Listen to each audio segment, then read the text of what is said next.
HT Smartcast. You are listening to a Mint production brought to you by HT Smartcast. Hello everyone, I am Maulik from Mint's personal finance team. In today's Mint Money podcast, I'll be speaking to Mr. Rajeev Thakkar, who is the Chief Investment Officer of Parag Parekh or PPFAS Mutual Fund. Hi, welcome to Why Not Mint Money, a personal finance podcast where we help you understand basic money concepts and share strategies for you to build your wealth. So let's get started on your money journey. Earlier this year in February, the fund house had to stop fresh inflows into its Flexi Cap fund after SEBI advised mutual funds investing in overseas securities to halt further investments in these securities so as to not breach the industry-wide overseas investment limit of $7 billion. However, starting this week from 15th March, the fund house has decided to reopen fresh inflows into this very popular scheme that has been investing up to 35% of its corpus in foreign stocks. And this has come about even though the existing overseas investment limit for the MF industry remains unchanged. Hi, Rajeev. Thank you for joining us today. Hey. Yeah. So, Rajeev, I'd like to understand what prompted PPFAS to restart inflows into its FlexiCap fund. And, what has changed between February when the fresh inflows were stopped and now? Okay, so let me answer the second part first. Between Feb and today, nothing has changed. So, in terms of the limit, obviously. So, limit was 7 billion earlier and limit remains 7 billion today. So, just to give an analogy, let's say someone is a tour operator running a cruise line which goes to St. Petersburg and to Nordic countries, and a conflict arises. Now, what do you do initially? Firstly, you say, let's effectively bring things down to a grinding halt. Let's figure out what the situation is, what needs to be done.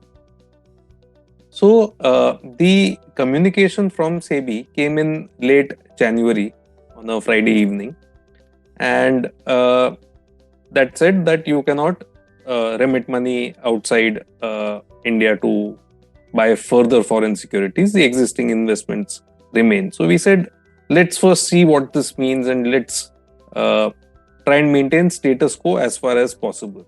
Sure. Maintaining status quo meant that we don't disturb the existing SIP flows, we don't disturb the existing STP flows, and we stop fresh lump sum investments, fresh folio creation and all that, and effectively let things run as they are till we have more clarity on the situation. Sure.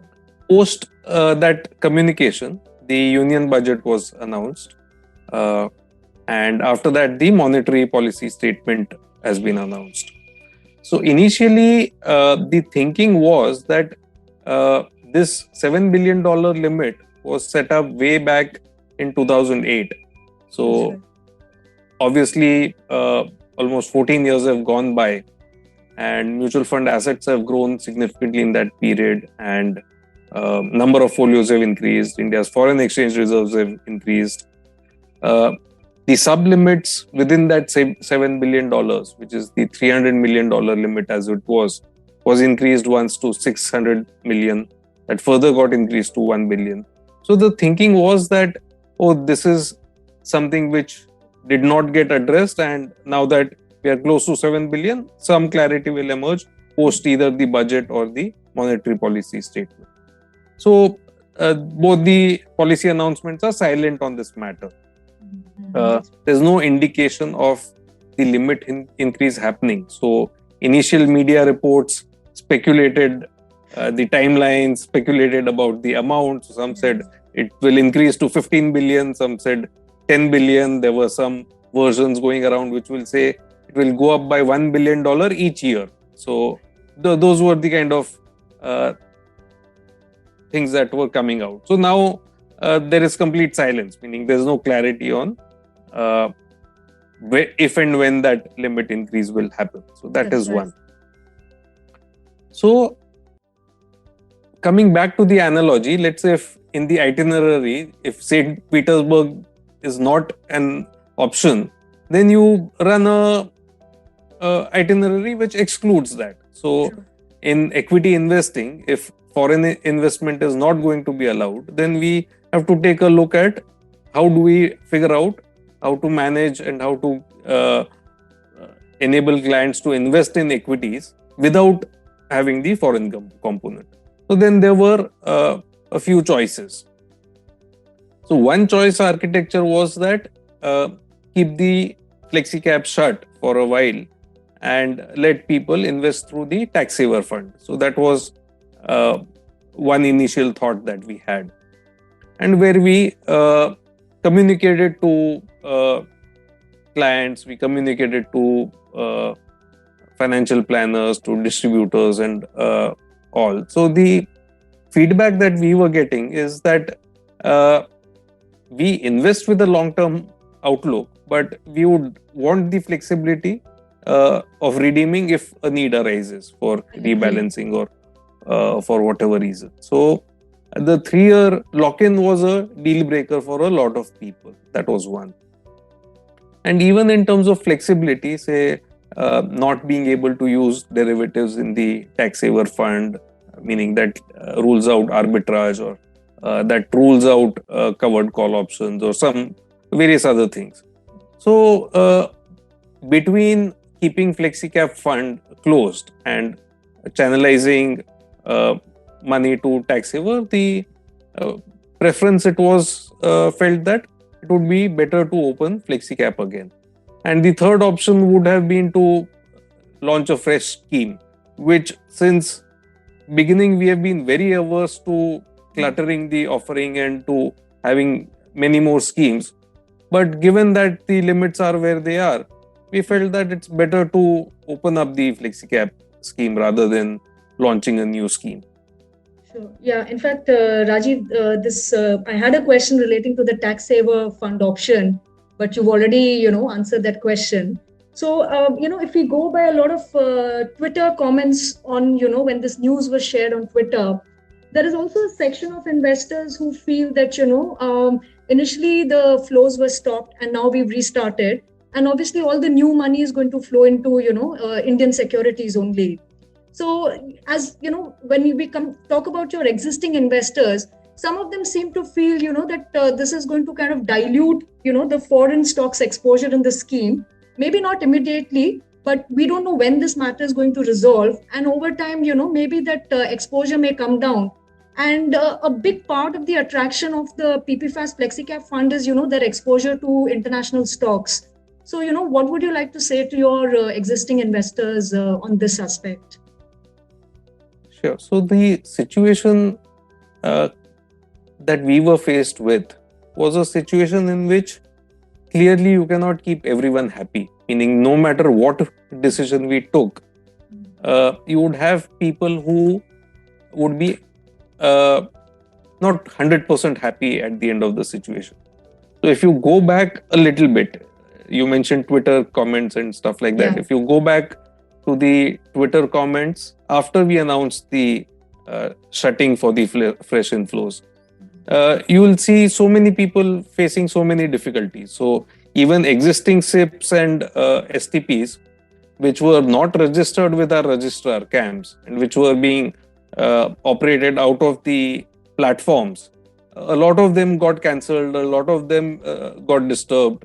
So people felt shortchanged in the sense that I have been a long-term investor, I've been investing regularly via SIPs, but suddenly my SIP got cancelled because of the choice of platform, which ideally shouldn't be the case. Again, a lot of, meaning we have some charitable foundations which invest with us. We have some national strategic institutions which invest with us, corporates. Those typically don't do SIPs, but do regular investment each month. So PPFAS itself, the mutual fund, the AMC rather, was investing 3 crores a month in the FlexiCap fund. Now, that was not registered as a SIP. That's very interesting. Yeah. So that flow got stopped.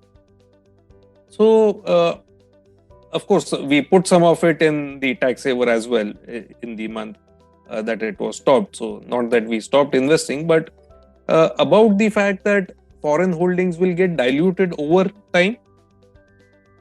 I think that's the situation, whether we like it or not, that's the situation. Now, in a mutual fund space where you have 10 lakh crores of equity assets, and plus there would be some other in hybrid assets. Now, if you say 7,500 crores for a billion and only 7 billion, so roughly 55,000 crores roughly is the foreign investment permissible. Now, as the 10 lakh crore grows over a period of time, that foreign portion will remain where it is. So, in terms of meaningful international exposure through the mutual fund route is not possible given where the limits are. That's a fact of life. Now, one would like things to be different, but let's put things in perspective. So, the $7 billion limit is a cumulative limit. It's not an annual limit. It's cumulative limit. We spend maybe $6-7 billion each year in foreign travel, cumulatively as a country. We spend another $6-7 billion, whatever, in gold imports each year, which is again not cumulative. We have we have 1.4 billion population, for which we have a $7 billion limit, which comes to less than $7 per capita. We have, again, even leaving aside the population, looking at just the number of mutual fund investors. We have 3 crore 25 lakh mutual fund investors in India. Now, for that, a $7 billion limit frozen in time is going to be not meaningful. That's right. I've also mentioned in the note that if someone is very, very keen on international diversification, increasingly it leaves a choice only of the LRS route, where people have to remit money either to buy overseas mutual funds or to buy direct stocks. Even in a situation where we kept the fresh inflow shut in terms of lump sum, but existing SIPs and STPs would over a period of time would dilute the foreign component in any case. So, there are pros and cons to each course of action that we could have taken. Yeah, you know what, Rajeev, your examples really put things in perspective. So I totally get your point. But given that, we expected this overseas limit matter to be resolved, fairly soon, but, it's still not, been dealt with. Do you have any expectation on, when this matter will get resolved? And, would you like to hazard a guess on, why has this, taken so much time to get resolved? So, as Americans would say, this is above my pay grade. So, the wise women and men in the finance ministry, SEBI and RBI decide these things.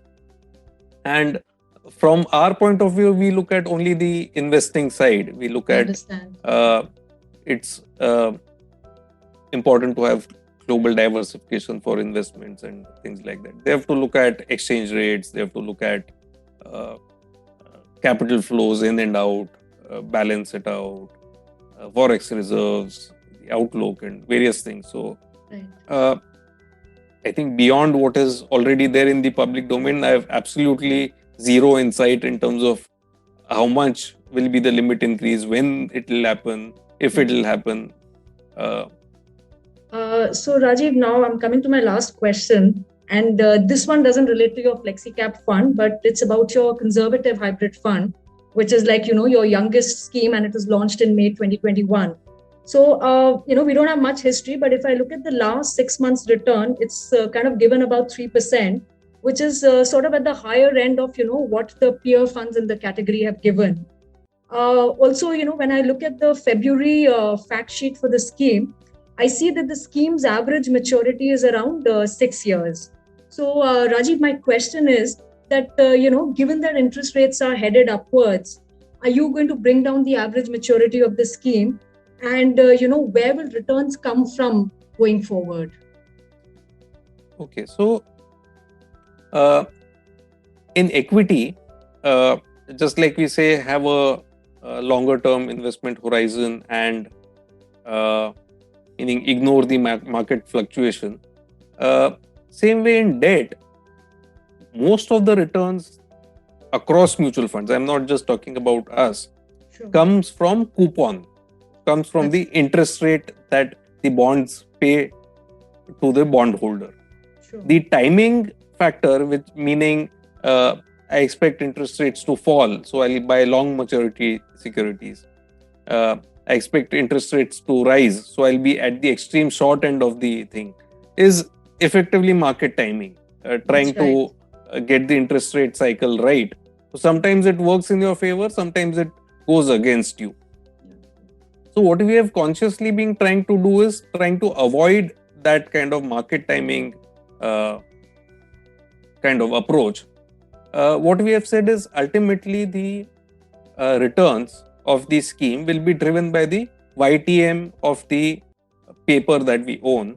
Sure. So what we have done is we have tried to make sure that we are in paper where we don't see too much risk of a default or where the credit quality is relatively assured, and where we don't unnecessarily lock in to extreme long maturities where if clients were to redeem early, they would be faced with capital losses.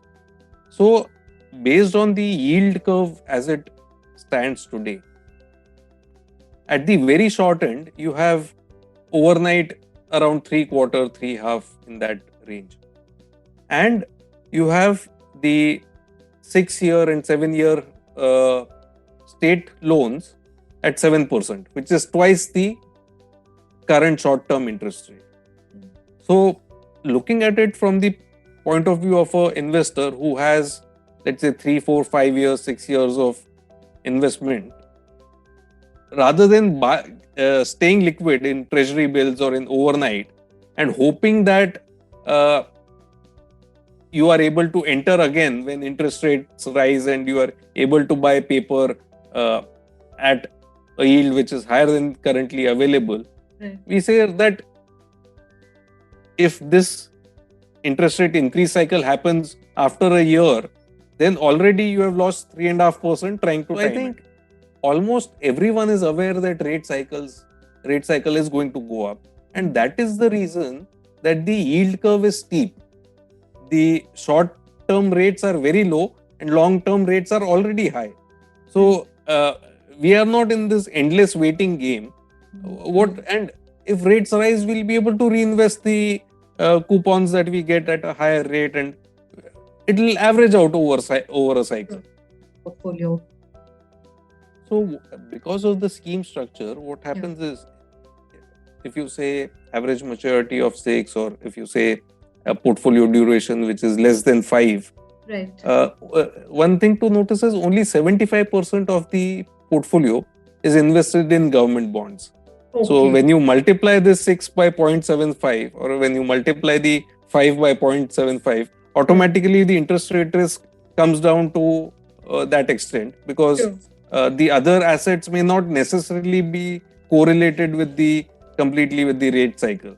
So the REIT portfolio or the equity portfolio may not be completely correlated. So sometimes one may zig, other may zag, and things like that. Retiree, for example, someone who's retiring at the age 60 and may have 1 or 2 decades probably of living off that retirement fund. So the need is of a debt product or a largely debt product, but the maturity is indefinite, or the investment horizon is indefinite. The other potential customer could be someone who's investing some money in debt as part of an asset allocation. Let's say someone who's 40 years of age and who wants, let's say, a 30% debt exposure. That person is putting money there, and that person has quite a few years to retirement. Now, if someone wants to buy a car in exactly 2 years, then a fixed deposit or a fixed maturity plan may be a better product. Then a conservative hybrid fund may really not be the best scheme for someone who has less than 3 years investment horizon. Yeah, sure. Yeah, again, I think your examples kind of, spell it out very clearly. And Rajeev, thank you so much for taking out the time to talk. And it was great to have you on the podcast. And, I really hope that this overseas investment limit issue gets resolved soon, because I'm a PPFAS investor too. And, I'd like to, invest more in the scheme. So here's hoping for the best. Thank you so much. Yeah, thanks Rajeev. Thank you very much.